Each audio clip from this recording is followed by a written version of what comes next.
Hello, and welcome to the Behavior Education Connection, the podcast that works to connect the world of behavior analysis and the world of education.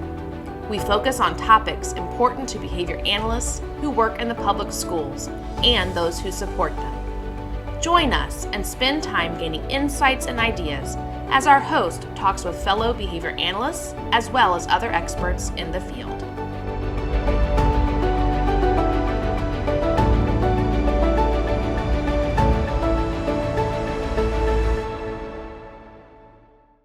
Welcome to the Behavior Education Connection, where we talk about all things related to behavior analysis and education.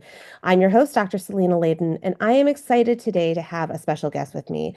Her name is Wendy Jenkins. Hi, Wendy. Hey, Selena. How are you today? I'm good, thanks.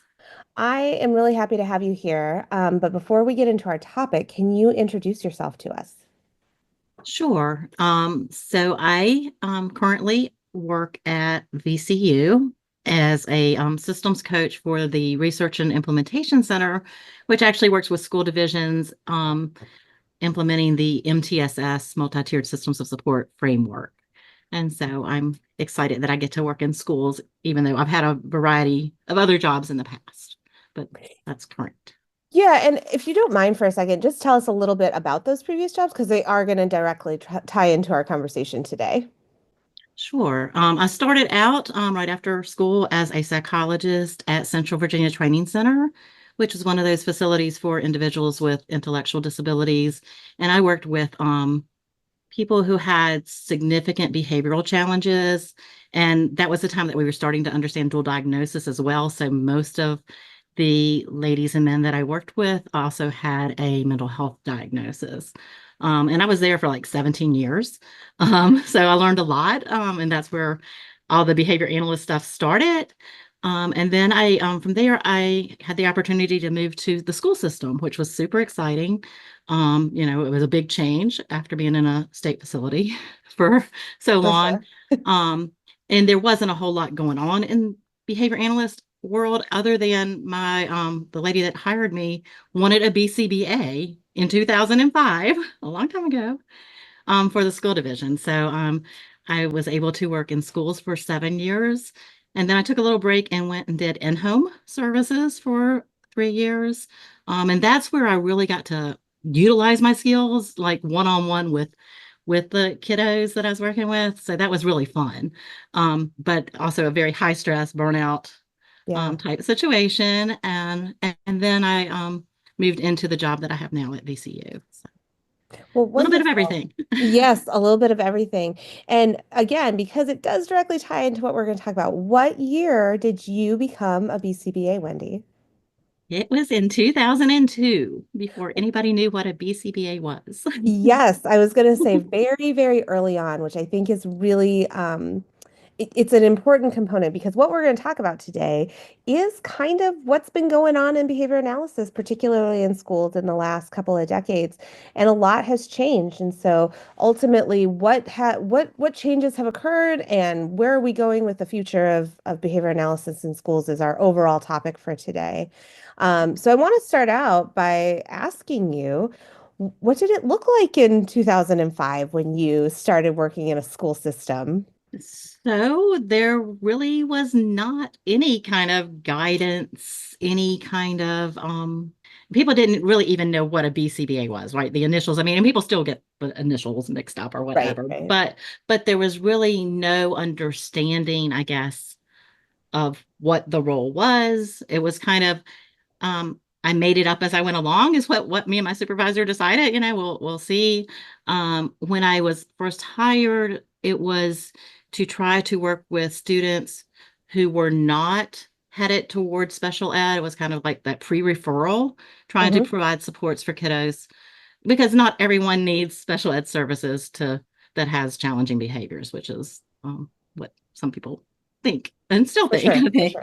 But so it was very interesting, but starting to get data collection, which was exciting. And I had to modify it depending on the teacher I was working with. So there was like one guy that I remember, he was like, Wendy, I'm not going to take data for you. I was like, well, can you just put yes or no? did the behavior happen or not happen? And then I had some teachers that would like write me this book of novel of ABCs. And so, it was a little bit of everything. Um, it was still kind of focused on um, interfering behaviors, problem behaviors, wasn't a whole lot. Although I was on some RTI teams where we were looking at academic interventions and doing like dibbles for reading and that kind of stuff too. So, but like I said, it was kind of all over the place. Yeah, so I started not terribly long after you in the schools. I started in 2000, um, 8. Sorry, I had to think for a second. And similarly, they had never had a BCBA before. They didn't really know what to do with me. I wasn't actually hired as a BCBA. I was hired as an autism coordinator. But they weren't 100% sure what to do with me and how to utilize my skills. And I imagine similar to you, we had to spend a lot of time having conversations about, well, this is what I think I should be doing. What do you think I should be doing with my supervisor? Does this match? Is this making the difference that we're hoping to see? And we kind of had to pave a path that didn't really exist before. Yeah, exactly. Exactly. And it looked different depending on which school I was in, which administrator I was working with. You know, and then actually after like the first year or so, they pulled me back more into special ed to be more that coach for our special ed teachers. Because they, were having to face the challenges and really had not had the training. And so I was like, well, special ed's paying your salary. That's where we need you to focus, which was kind of a shame. I still got to work with all students some, but the focus changed more to those, started moving toward that FBA, BIP world, more and more, which Yeah, for again, sure. yeah. Sorry, it occurred to me while you're talking. It really was 2007. So somewhere in 2007 or 2008, I started working in the school. Yeah, so not too far behind. Been a hot And minute, I that's for think I sure. looked at the statistics, and I think there still was only like under 100 behavior analysts in like 2005 in 100 the state of behavior analysts in Virginia. the state. Yeah, Yeah, in the absolutely. state of Virginia. So, so Um, it still was very new and yeah. yeah, and there were probably two or something working in schools. I mean, I don't have the data on that, so I don't want to quote that. I anticipate you were probably one of, if not the first, to be hired in the school system in the state of Virginia, at least, as a BCBA with that role in mind. Um, Mm. so with that in mind, what things have we seen change over the past couple of decades? What are some notable differences that are going on? Oh, well, I mean, just the guidance, the amount of guidance that we have out there to help us, our professional standards. I mean, we had the task list, but, Right. just the supervision is so different. Like when I started, there were only 4 courses that I had to take for my I came beginning. in right on the tail end of the 4 and had to Okay, take a fifth because I wasn't sure when I was going to take my exam. So yep, right. yep. So I mean, and supervision is much more directed, or you have a framework or some guidance again of what to do. Well, Wendy, I don't know if this was your experience, but when I did my supervision, your supervisor didn't even have to be a BCBA yet because there just weren't Yes. enough of them. Yeah, mine was a clinical psychologist, and that was at the training center, and he was supervising my work as a psychologist. And a lot of it was, I was doing task analysis, I was doing Sure. FBA and BIP's assessments and everything, same kind of stuff, but it was more framed in that psychology world versus that ABA world. Right, right. Yeah, and you're right. The coursework and the supervision has changed a lot. So there are now, at least while we're recording this, there are 7 required courses, though most people now are going through master's degree programs. And the supervision it's way more hours than it used to be. Um, Mhm. I don't know if this is accurate. I was trying to think of this the other day, if I did 1,000 or 1,500. I can't remember, to be honest with you. Whatever the requirement was is what I did for sure. Right, But I right. don't remember. I know it was a lot, it was less than what it is now. And then, who your supervisor could be was a lot different. The activities you did, we didn't have direct and indirect hours at that Mhm. point. It was very, very different going through. And I would assume Again, I wish I had the data on this, but I would assume most people weren't getting supervised in schools. I know when I went through my master's program in behavior analysis, I was the only one in my whole program who actually worked in a school for part of my supervision. Yeah, I mean, and like when I started the coursework back in 2001, it actually came from the Department of Behavioral Health wanted the psychologists in our state facilities to be trained in applied behavior analysis. And so and we had the option of doing it for credit, for the certification, but we had to take the classes regardless and everything. And of course, back then I was really young. I was like, hey, you never know, this might come in handy one day, you know. And so I'm so glad that I did that back then, not knowing what it was going to become now. Yeah, But yeah, absolutely. I love that. Hopefully this will come in handy one day. yeah, yeah. We just kept me and a friend who she was a speech path who did a BC ABA. We just Okay, kept saying we're just going to keep doing it. We're just going to keep recertifying. We don't really know why we're doing this, but at some point maybe it'll pay off. I mean, and we were using the skills obviously, but for sure. but like nobody knew what we were trying to What do. those letters were. Yeah, Absolutely. exactly. So what other changes have you seen in the schools as far as behavior analysis goes? Just the growth, the numbers, of behavior analysts. Um, the fact I think when we first started, as you mentioned, you were an autism specialist. That was kind of the gear. I mean, I was kind of an outsider because that my role was not in autism. Right? Um, so that was different, but I think the majority of behavior analysts were kind of pegged into the autism services world. So I think that our behavior analysts too, we're seeing more and more move into leadership positions and, you know, uh, kind of breaking that old trend and everything, which Yeah, I is agree. really good. I would even say just the understanding, and I don't think there's a universal understanding in schools of what behavior analysis is, but I think there is a much higher understanding than there was even 5 or 10 years ago. I mean, it's been a hot minute since I was actually employed by a school district.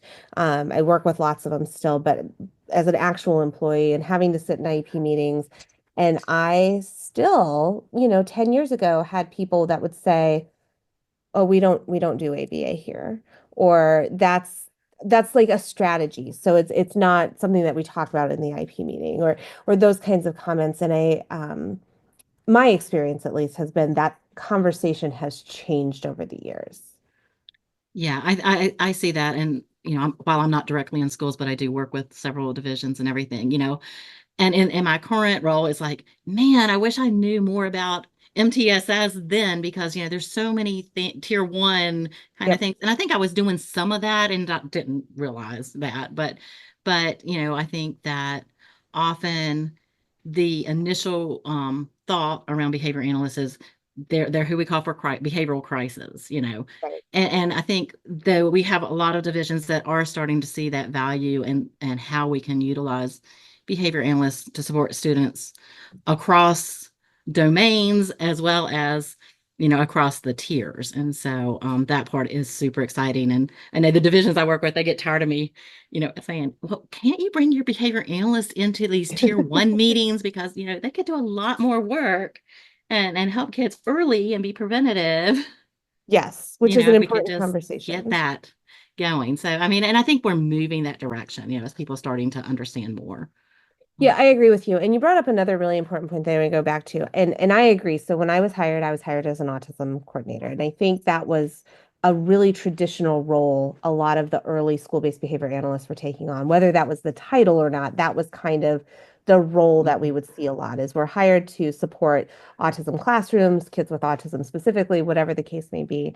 And as time has gone on, I've seen a real change in that role. And yes, we still absolutely work with kids with autism. That is not gone away, nor should it go away. But we are seeing this massive expansion to other disability categories, general education, systems level work. So not even directly working with students. And I think that's really exciting.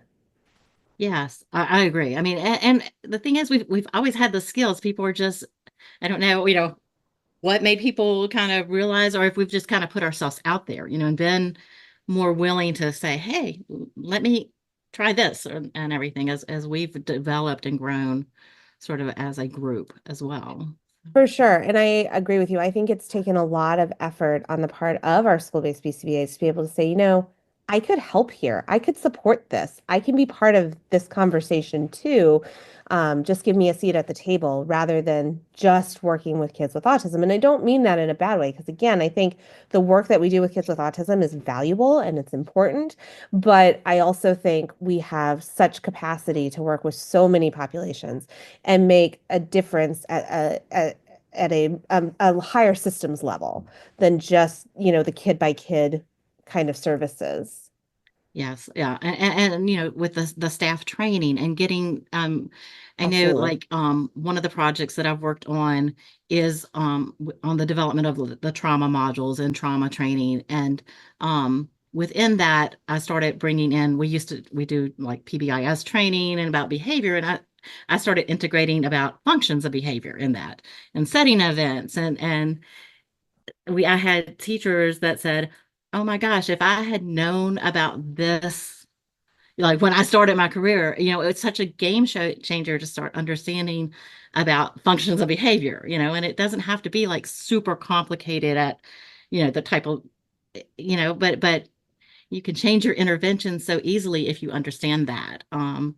And so, it's just exciting that people are wanting and willing to listen and then change their practices based on what is best practice. Absolutely. And so I think overall, my opinion is that I think we've seen a lot of really positive changes in the field of education as it relates to behavior analysis over time.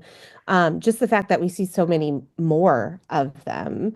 I feel like when I worked in the school districts, I felt very much like an island, my own behavior analyst island in a sea of educators.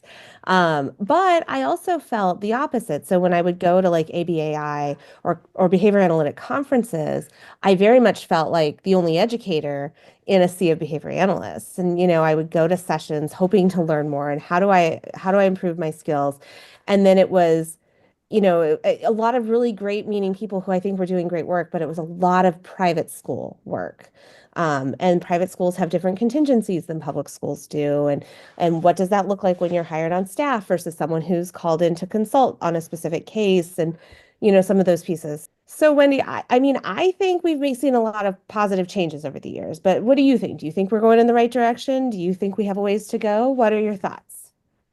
Oh, I definitely think we're going in the right direction, just with the numbers, with the understanding. I mean, with VAPSPAN, that you've got us going in the right direction here in Virginia for sure. I mean, having an opportunity to pull people together so that we aren't the islands, because Right. in some divisions, especially our smaller divisions, there may only be one, or if you're lucky, two behavior Right. analysts. So having the opportunity to network and learn. And as you said, I remember the conferences, it used to be very much research based, or, if there was anything school, like you mentioned, it was private school, which isn't always generalizable to Right. public school. And so I think that more and more is coming out that helps us be better at our jobs in public schools as well. Yeah, I agree with you. I think that we've made a lot of really good progress. I do think we have a ways to go, though. I think, and nationally speaking, different states are in very different places. And we're very lucky in Virginia. We do have a state network. Our Department of Education supports that and the work that we're doing. And I think a lot of school divisions, as we call them in Virginia, I think that they are really embracing behavior analysis and behavior analysts and trying to think innovatively about how they can best use folks to, maximize the potential of all of our students and staff. Um, it's definitely not perfect. And I think that there are districts that are ahead of other districts. I think that there are still districts that are still like, I don't really know what this ABA thing is, and I don't know what a BCBA does, and I don't know how they're going to help us in our district. Um, and I think as we look, even to some of our neighbors, there's still a lot of states where they're not employing BCBAs in their district. They're not sure how to because they don't have a license that fits in the right category and some of those kinds of pieces. In an ideal world, I think every school district should have BCBAs around. I think we have a lot to offer. Obviously, biased opinion, but what are some thoughts about moving forward? What are some recommendations that you have that school districts need to think about and that BCBAs need to think about if we want to continue to have better integration in this application of our science? Yeah, I mean, I think that we have to continue to educate people and build that understanding, and not let them assume that they know what a behavior analyst is or does, and get pigeonholed into just, oh, they're the ones that put on their capes and run from school to school putting out fires, you know. And there's Yes. some divisions that still, that's how they utilize their behavior analyst. And I think as behavior analysts, we need to continue to challenge ourselves to grow. As we learn more, we can do better. And so I feel like that's on us to continue to grow. I mean, as you said, I've been in the field for a long time, and I feel like that I have changed and grown, as we've learned more about brain science and all of those things. You have to keep on top of things and be flexible and be a team player. I know that in schools I ran into a teacher who did not want to talk to me when I first met him. And he was from a different state, and he had had really bad experiences with behavior analysts in that state. And it took a long time for me to develop a relationship. And I'm like, I'm not like that. I want to listen to you. I want to help you. I don't know it all. But I feel like in the field, we do have to overcome some of the things that have happened in the past that have given us a bad name. And so that's another thing that we need to, like, again, continue to grow, learn, and be better. Yeah, I agree with all of that. I have definitely had the experience where I've walked in and they're like, I don't do ABA. I don't talk to BCBAs. I'm like, whoa, hold on a second. Let's have a conversation.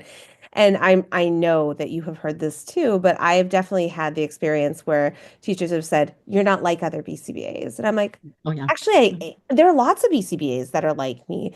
Unfortunately, there are some that are not like me. And so you're right. I think there are some stigmas that we need to overcome, so that people have a better understanding of what we do and how we can collaborate and those pieces. And I think, this idea as we go through our training, a lot of us get clinical training. And I think a clinical setting is just a very different setting than a public school system. There are different contingencies at play. It's a different application of our science. The goals for our clients might be different than they are in a clinical setting.